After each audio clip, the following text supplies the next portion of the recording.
سورہ یوسف جس کے متعلق اللہ نے فرمایا نحن نقص علیک احسن القصص، اے محبوب ہم آپ کو سب سے اچھا قصہ سناتے ہیں۔ اب قرآن جس کو سب سے اچھا قصہ کہہ رہا ہے، نحن نقص علیک احسن القصص، اللہ تعالیٰ اپنے حبیب کو سب سے اچھا قصہ سنا رہا ہے۔ وہ کون سا ہے؟ سیدنا یوسف علیہ السلام۔ اے مسلمانوں، اللہ جس کو سب سے اچھا قصہ کہہ رہا ہے وہ اپنے بچوں کو سنانا تم نے چھوڑ دیا۔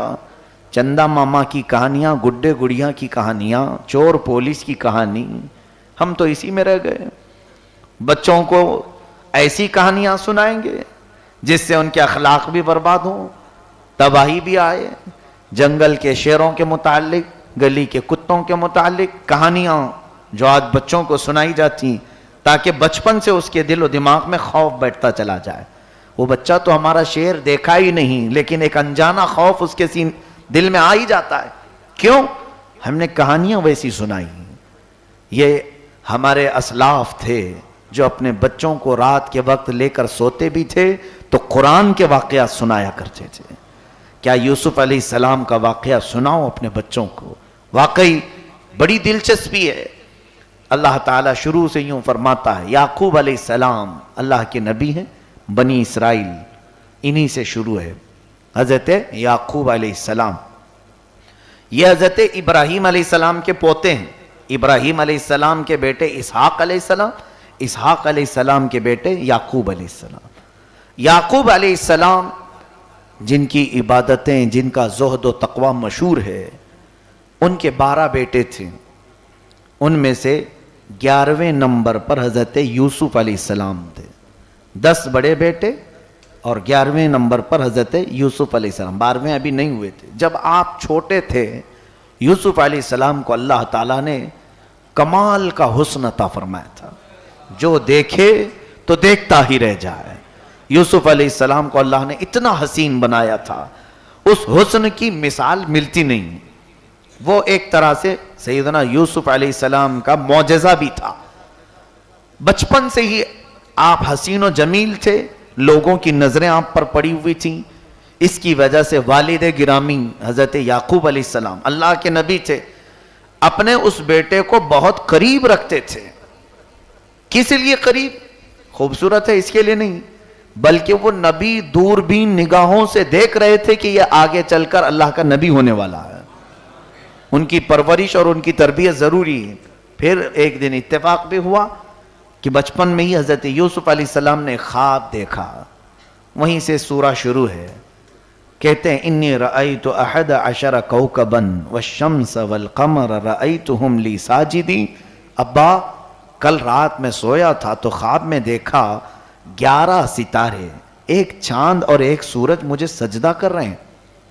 11 تارے ہیں اور ایک چاند اور ایک سورج، یہ سب مجھے سجدہ کر رہے ہیں۔ یعقوب علیہ السلام اپنے باپ سے کہا، فوراً انہوں نے کہا یا بنی لا تقصص رؤیاک علی اخوتک، بیٹا یہ خواب بھائیوں کے سامنے بولنا مت، تیرے جو بڑے بھائی ہیں فیکیدوا لک کیدا، وہ برا کر جائیں گے تیرے ساتھ، برا کر جائیں گے، چھپا کے رکھ، خواب بیان مت کر۔ یوسف علیہ السلام خاموش ہو گئے، نہیں بیان کی، کیونکہ وہ باپ جانتے تھے حکمت کیا ہے اس کے اندر، اس کی تعبیر کیا ہوگی۔ لیکن یوسف علیہ السلام عمر میں ابھی بہت کم سن تھے، چھوٹے تھے، تو بتایا بھی نہیں خواب، بس کہا کہ خاموش رہنا، بولنا مت۔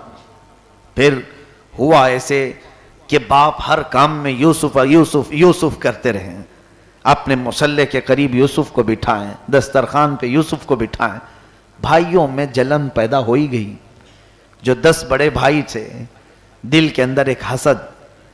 اب ان تمام بھائیوں نے بار بار دیکھا ہمارے باپ، ہم تو خدمت کرتے ہیں لیکن یہ چاہتے یوسف کو ہی ہے، تو یہ حسد بہت خطرناک چیز ہے۔ یہ کوڑھن جو ہے، شیخ سعدی رحمۃ اللہ تعالی علیہ نے سچ فرمایا، بمیر تاب رہی اے حسود، کہتے ہیں اے حاسد تیرا علاج ایک ہی ہے، تو مر جا تبھی چھٹکارا ملے گا، اس سے پہلے حاسد کو سکون نہیں مل سکتا۔ اسی لیے حسد آنے ہی نہ دو، اس کا علاج نہیں ہے۔ جلنے کی، جیلسی جس کو کہتے ہیں، کسی سے ٹھسن رکھنا جس کو کہتے ہیں، یہ ایسی بیماری ہے موت کے علاوہ اس کا کوئی علاج نہیں، مر جانا پڑے گا، تب تک تو جلتے ہی رہیں گے۔ کس پر جلتا ہے بندہ؟ کس پر؟ ظاہر سی بات ہے کسی کی خوبصورتی پر، یا کسی کے مال پر، یا کسی کے مرتبے پر، یا کسی کے علم پر۔ یہی چیزیں ہوتی ہیں جلن کی، خوبصورتی، مال، علم، یا تو پھر دولت، یہ تمام چیزیں، علم ہے، دولت ہے، خوبصورتی ہے، تو دوسرے جلنے لگے۔ مجھے یہ بتاؤ یہ چیزیں اس کے پاس آئی کہاں سے؟ کون دیا اسے سب؟ اللہ نے دیا نا۔ اب اس کا مطلب یہ ہوا کہ حاسد اس بندے سے حسد نہیں کر رہا، اللہ کی نعمتوں سے حسد کر رہا ہے۔ ذالک فضل اللہ یؤتیہ من یشاء، یہ اللہ کا فضل ہے، وہ جسے چاہے دے۔ ہونا یہ چاہیے کہ جب کسی کے اندر نعمتیں دیکھے، اپنے سے زیادہ کسی کا علم دیکھا آپ نے، اپنے سے زیادہ کسی کو خوبصورت دیکھا، اپنے سے زیادہ کسی کو مال دیکھا، فوراً شکر بجا لاؤ، اے مولا تو نے میرے اس بھائی کو جتنا عطا فرمایا یہ تیری قدرت کاملہ ہے۔ رب ان جملوں کو پسند کرتا ہے، ارشاد فرماتا ہے اس بندے نے اپنے بھائی کے متعلق جو جملے کہا اس کو اس کی دگنا نعمتیں دی جائے۔ نہیں مگر ہم تو جلنا چاہتے ہیں، ارے وہ اس کے پاس یہاں سے آئی ہے، وہاں سے آئی ہے۔ یہ تمام جملے رب تبارک و تعالیٰ کی رحمت سے دور کرنے کے ہیں۔ خیر، یوسف علیہ السلام کے بھائیوں نے جلن میں کہاں تک راستہ اختیار کر لیا؟ سارے سوچتے تھے کیا ہے اس کا چھٹکارا، باپ کی نظروں میں تھوڑا سا ہم بھی قریب ہو جائیں۔ ابلیس لعین ہر زمانے میں، اللہ تعالیٰ فرماتا ہے لِكُلِّ نَبِيٍّ عَدُوًّا شَيَاطِينَ الْإِنسِ وَالْجِنِّ، ہم نے ہر نبی کے ساتھ شیاطین میں سے ایک دشمن رکھا ہی ہے۔ آیا مشورہ دینے کے لیے، بھائیوں سے کہا میں تمہیں ایک اچھا مشورہ دیتا ہوں۔ کہا کیا؟ یوسف کو لے جاؤ، مار ڈالو۔ بھائیوں نے کہا پہلے مار ڈالتے ہیں، قتل کر دیتے ہیں، کچھ رہے گا ہی نہیں۔ بعد اس شیطان نے کہا نہیں، ایک کام کرو، جاؤ وہاں کھیلنے کے بہانے سے یوسف کو لے جاؤ، شکار پر لے جاؤ اور مار ڈالو۔ تو سارے بھائیوں کو یہ بات لگی، ٹھیک ہے، باپ سے کہتے ہیں ہم شکار پر جا رہے ہیں، یوسف کو لے جا کر کے مارائیں۔ پھر ایک بھائی نے کہا نہیں، ماریں گے نہیں، ایسا کرتے ہیں کہ کنویں میں ڈال دیتے ہیں اور واپس آ کر کے باپ سے کہیں گے کہ بھیڑیا نے کھا لیا۔ پلان تیار ہو گیا۔ اب پھر یہ بات آئی، کون جا کر کے یعقوب علیہ السلام سے کہے؟ پھر آئے بڑے بھائی نے اور منجلے بھائی نے، دونوں نے کہا ابا ہم جا رہے ہیں شکار کے لیے جنگل میں، یوسف کو بھی ہمارے ساتھ بھیج دیجئے۔ کہا نہیں بھیجوں گا، مجھے خوف ہے، انی لیحزننی ان تذهبوا به واخاف ان یاکلہ الذئب وانتم عنہ غافلون، مجھے خوف ہے کہ کہیں تم اس کو اکیلا چھوڑ دو گے، کوئی جنگلی جانور نقصان پہنچائے گا، تم غافل رہو گے۔ کہنے لگے قالوا لئن اکلہ الذئب ونحن عصبۃ انا اذا لخاسرون، ابا پھر ہم کس کام کے بھائی ہیں؟ ہم تو بھائی ہیں نا، اگر ہماری موجودگی میں کھا لیا کسی نے تو پھر ہمارا کیا مطلب رہے گا، ہم نہیں ایسا ہونے دیں گے۔ باپ نے کہا چلو اتنی محبت ہے بھائی سے، بھیج دیا۔ یوسف علیہ السلام کو لے کر کے آئے جنگل میں، اپنے پلان کے مطابق ان لوگوں نے ایک بہت ہی زہریلا کنواں تھا جس میں بے انتہا سانپ اور بچھو پل رہے تھے، اس کنویں میں ڈھکیل دیا یوسف علیہ السلام کو۔ اب یہاں دیکھیں، واپس انہوں نے ایک بھیڑیا کو پکڑ کر کے ذبح کیا اور اس کا خون اپنے دامن میں، یوسف علیہ السلام کا جبہ اتار لیا تھا اس دامن میں لگایا، اور روتے دھوتے گھر آئے۔ کہا حضرت یعقوب علیہ السلام سے کہ ہم گئے تو تھے، وَجَاءُوا عَلَىٰ قَمِيصِهِ بِدَمٍ كَذِبٍ قَالَ بَلْ سَوَّلَتْ لَكُمْ أَنفُسُكُمْ أَمْرًا، وہ قمیص لے کر کے آئے، کہنے لگے کہ دیکھیں ہم کھیل رہے تھے، اچانک ایک بھیڑیا آیا، یوسف کو اٹھا لے گیا، ہم بچانے کی کوشش کرتے رہے، بچ نہیں پایا۔ حضرت یعقوب علیہ السلام نے کیا کہا؟ فَصَبْرٌ جَمِيلٌ وَاللَّهُ الْمُسْتَعَانُ عَلَى مَا تَصِفُونَ، اللہ ہی مددگار ہے جو کچھ تم کر رہے ہو، اور سب سے بہترین اس وقت صبر ہے۔ ہو گئی بات، یعقوب علیہ السلام کے دل پر لگی چوٹ، گہرا زخم، اپنے عزیز از جان بیٹے کی یہ گمشدگی، ان کا دور ہو جانا، بہت غم میں رہنے لگے. جس مقصد سے یہ بھائیوں نے کیا تھا الٹی چال پڑ گئی، داؤ الٹا پڑا. اب یعقوب علیہ السلام ان کو اپنی نظروں سے ہی دور کر دیے. جاؤ تم سب کے سب بھروسے کے لائق نہیں. حاسد کا یہی انجام ہوتا ہے، وہ جلتا ہے کسی اور کام کو حاصل کرنے کے لیے. جیسے کبھی کبھار آفس میں کام کرنے والے مزدور سب ہیں، ایک جو ہے اچھا ہے بیچارہ سیٹ کی نظر میں، اس کو گرانے کے لیے 4 لوگ پیچھے پڑے ہوئے ہیں اور کیا کیا شکایتیں لے کر کے سیٹ کے پاس گئے اس کو گرانے کے لیے. گرا تو دیا لیکن چاروں بھی نظروں سے گر گئے. ایک وقت ایسا آئے گا، اس لیے کہ مشہور قول ہے چاہ کن را چاہ در پیش. اور حدیث پاک میں من حفر لأخی حفر اللہ لہ، جو اپنے بھائی کے لیے کنواں کھودتا ہے اللہ اس کے لیے کنواں بناتا ہے، وہ اسی میں گر جائے گا جو اپنے بھائی کے لیے بنایا تھا. یوسف علیہ السلام کے ساتھ کیا ہوا؟ اللہ فرماتا ہے وَجَاءَتْ سَيَّارَةٌ فَأَرْسَلُوا وَارِدَهُمْ فَأَدْلَى دَلْوَا. ایک قافلہ وہاں پر آیا، لیکن جیسے انہوں نے کنویں پر پھینکا تھا، آپ کنویں میں جا کر گرے نہیں. حدیث پاک میں ہے اللہ عز و جل نے فوراً جبرائیل امین کو اترنے کا حکم دیا. جاؤ جبرائیل یوسف کے کنویں میں گرنے سے پہلے انہیں پکڑ لو. جبرائیل علیہ السلام نہایت سرعت اور تیزی کے ساتھ آئے اور حضرت یوسف علیہ السلام کو کنویں کے تہ میں جانے سے پہلے ہی تھام لیا اور دیوار پر بٹھا دیا اندر کنویں کے، اور حکم ہو گیا. یوسف علیہ السلام اس وقت تک ابھی ایک بچے تھے، لیکن اللہ تعالیٰ نے نبوت اسی وقت عطا فرمائی. جبرائیل امین نے حکم فرمایا اللہ کا نبی تمہارے سامنے ہے، تو سارے سانپ اور بچھو اب ادب میں آ گئے. اب کوئی ایذا پہنچانے والا نہیں تھا، کیونکہ اللہ کے نبیوں کا احترام جانور بھی کرتے ہیں. پھر ایک قافلہ آ رہا مصر کی طرف جانے کے لیے، تو وہ قافلہ وہاں پر قیام کیا. تو ان کو پانی کی ضرورت تھی، تو ایک غلام کو انہوں نے بھیجا کہ جاؤ دیکھو یہاں کنواں نظر آ رہا ہے، پانی ملتا ہے کیا؟ تو اس نے ڈول ڈالا، رسی ڈالا، تو حضرت یوسف علیہ السلام اس رسی کو پکڑ کر اوپر آ گئے.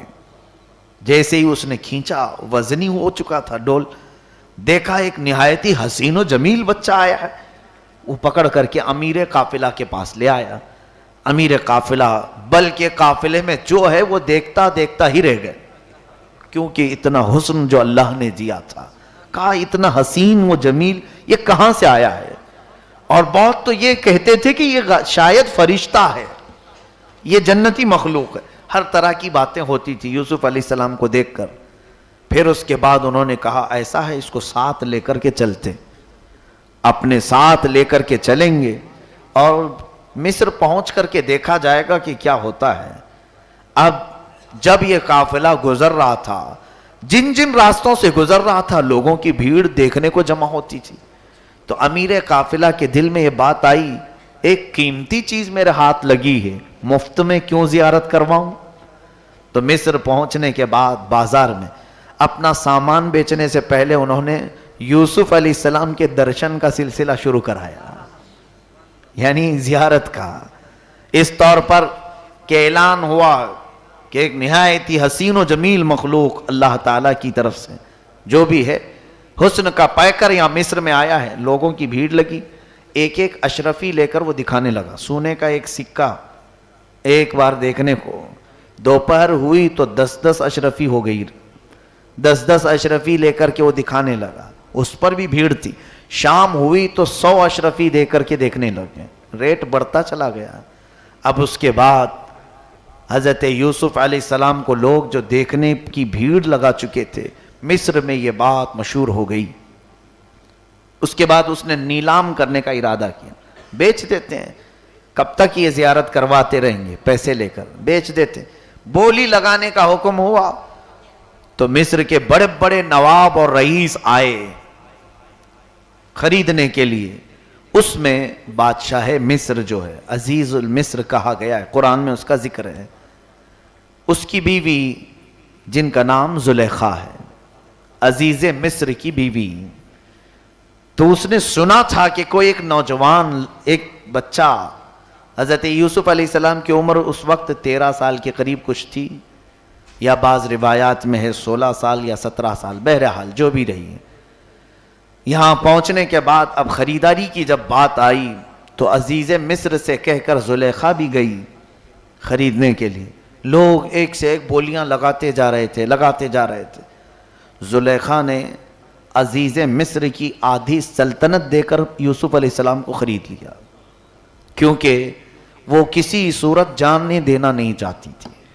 اور اتفاق ایسا ہوا، شوہر ہے اس عورت کا، باوجود اس کے یوسف علیہ السلام کے حسن نے دیوانہ کر دیا۔ قرآن کہتا ہے قد شغفہا حبا، یعنی محبت میں وہ وارفتہ ہو گئی، ایسے کہ بے خود ہو گئی۔ اب وہ یوسف علیہ السلام کو لا کر بہت ہی آؤ تاؤ کے ساتھ، شان و شوکت کے ساتھ اپنے محل میں رکھی۔ یہاں پر بہت سارے خریداروں میں ایک روایت میں یہ بھی ملتا ہے، ایک بوڑھی عورت بھی خریدنے کے لیے گئی تھی، لائن میں بڑے بڑے امیر لوگ کھڑے تھے، ایک خاتون روئی کا گولا لے کر کھڑی تھی، کپاس نہیں ہوتی ہے، تو لوگوں نے دیکھ کر کے مذاق اڑایا، اماں کیا کرنے آئی؟ کہا یوسف کو خریدنے کے لیے۔ یہاں لاکھوں کی بولی لگ رہی ہے اور یہ ہاتھ میں روئی لے کر کے کھڑی ہے۔ کہا میرے گھر میں اتنا ہی تھا، یہی لے کر کے آئی ہوں۔ کہا اس سے یوسف نہیں ملے گا۔ بوڑھی کہتی ہے نہیں ملے گا، کوئی بات نہیں، قیامت میں جب یوسف کے خریداروں کا نام آئے گا میرا بھی آ جائے گا، خریدنے والوں میں تو یہ بھی کھڑی تھی۔ یہ ہوتی ہے نیکیوں کی طرف سبقت، حصے داری حاصل کرنا، ہر چیز میں آگے بڑھ کر حصے داری حاصل کر لو۔ ظاہر سی بات ہے تم پوری مسجد نہیں بنا سکتے، لیکن تمہارا 1 روپیہ مسجد کے لیے قیامت کے دن مسجد بنانے والوں میں تمہارا نام آئی جائے گا۔ اگرچہ تمہاری نظروں میں 1 روپے کی ویلیو نہیں، لیکن لسٹ میں تو نام آئے گا ہی۔ مسجد کو ہم دیکھتے ہیں جب پاوتی پھٹتی ہے، 1 لاکھ دینے والے کی بھی وہی پاوتی ہوتی ہے، 10 روپے دینے والے کی بھی وہی پاوتی ہوتی ہے، دونوں کے پاس وہی رسید ہے، رسید وہی پھٹتی ہے، دونوں کے پاس وہی سی ہے۔ اسی وجہ سے قیامت کے دن جب ذکر ہوگا نیکیوں میں تو جو بھی اس میں شامل تھا اس کا بھی نام آئے گا۔ خود صدیق اکبر رضی اللہ تعالیٰ حضرت اسامہ بن زید کو حضور نے سپہ سالار بنا کر گھوڑے پر بٹھایا اور جہاد کے لیے روانہ کیا۔ حضور کا وصال ہو گیا، اس کے بعد حضرت ابو بکر صدیق خلیفہ بنے تو اس لشکر کو واپس نہیں کیا، چلو اللہ کے نبی نے تمہیں بھیجا تھا، نکلو۔ اسامہ بن زید ایک نوجوان صحابی ہیں، نوجوان ہیں، ان کو گھوڑے پر بٹھائے اور حضرت ابو بکر صدیق نکیل تھام کر چلتے ہوئے جا رہے ہیں، گھوڑے کی رسی پکڑ کر۔ اسامہ بن زید اتر آئے، کہا آپ بیٹھ جائیں میں چلتا ہوں۔ کہا نہیں، تجھے رسول اللہ نے بٹھایا ہے، بیٹھ جا۔ اور رسی پکڑ کر کے چل رہے ہیں۔ کہا آپ جائیں مدینے واپس، آپ کیوں آ رہے ہیں؟ کہتے ہیں میرے خلافت کے امور کی وجہ سے میں جہاد میں آ تو نہیں سکتا، لیکن قیامت کے دن مجاہدین کی رسی پکڑنے والوں میں نام تو آئے گا۔ جہاد میں نہیں جا سکا، لیکن تمہارے ساتھ چند قدم جو چلا اس میں تو نام آ ہی جائے گا۔ یہ ہوتی ہے نیکیوں کی طرف سبقت، بڑھنے کی خواہش۔ خیر، یوسف علیہ السلام کو زلیخا خرید کر کے لے آئی، اور اس کے بعد گھر میں آنے کے بعد اب ماحول میں ایک افواہ پھیلی مصر میں، عزیز مصر کی بیوی ایک پرائے مرد کے پیچھے پاگل ہو گئی ہے، دیوانی ہو گئی ہے۔ تو الگ طرح کی باتیں آنے لگی۔ وقال نسوة في المدينة امرأة العزيز تراود فتاها عن نفسه قد شغفها حبا انا لنراها في ضلال مبين۔ عورتوں کی تو باتیں بہت ہوتی ہیں، قرآن یہی کہہ رہا ہے قال نسوة في المدينة، شہر کی عورتیں چین چین کرنا شروع کر چکی تھیں۔ اور عورتوں کی زبان کیا ہے؟ کینچی ہے، چالو ہو جائے تو وہ کترنا بند ہوتی ہی نہیں ہے۔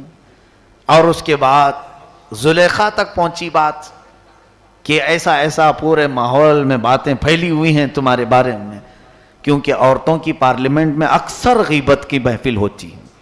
یہ جہاں 4 بیٹھیں دوسری خواتین کی غیبت شروع ہوتی ہے، غیبت کے گناہ کو میرے آقا صلی اللہ علیہ وسلم نے بہت سخت وعید فرمائی. فرمایا کہ وہ ایسا ہی گناہ ہے جیسے اپنے مرے ہوئے بھائی کا گوشت کھانا.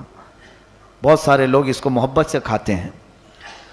جب زلیخا کے پاس یہ بات پہنچی فلما سمعت بمکرہن، تو اب اس زلیخا نے کیا کیا، میرے بارے میں یہ سب برا گمان کر رہی، یہ سب یوسف کو دیکھی نہیں ہے نا، اس لیے ایسی باتیں کر رہی ہیں. تب زلیخا نے ایک دعوت کی اور عورتوں کو بلایا کہ آ جاؤ، تمہارا جواب میں دیتی ہوں میں کیوں یوسف کے پیچھے دیوانی ہو گئی ہوں، کیوں وارفتہ ہو گئی ہوں.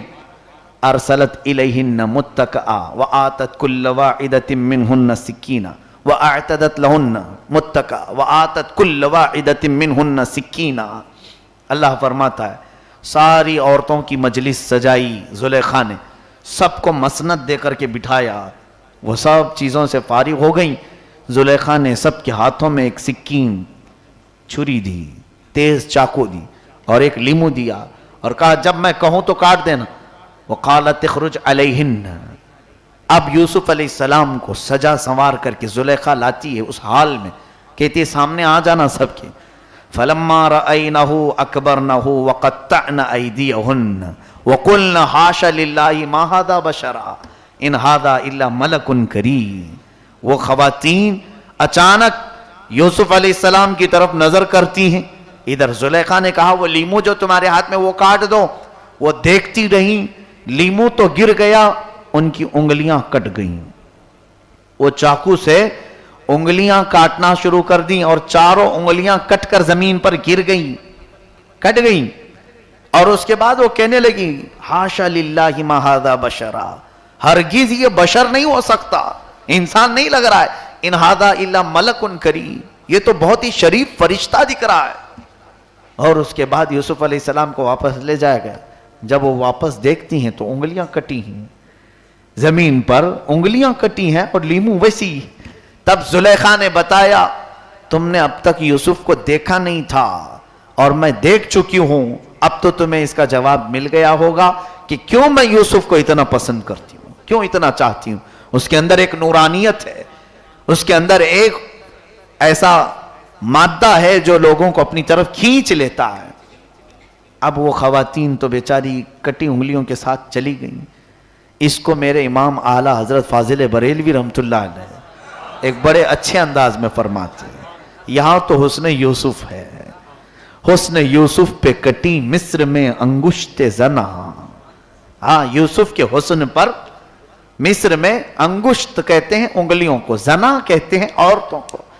ہمارے امام کا عشق اور ان کی محبت تو دیکھیں. اسی لیے جنہوں نے بھی کہا امام عشق و محبت وہ سچ کہا. ہمارا امام بریلی کا تاجدار یوں کہتا ہے حسن یوسف پہ کٹی مصر میں انگشت زنا، یا رسول اللہ تیرے نام پہ کٹاتے ہیں تیرے نام پہ سر کٹاتے ہیں مردان عرب.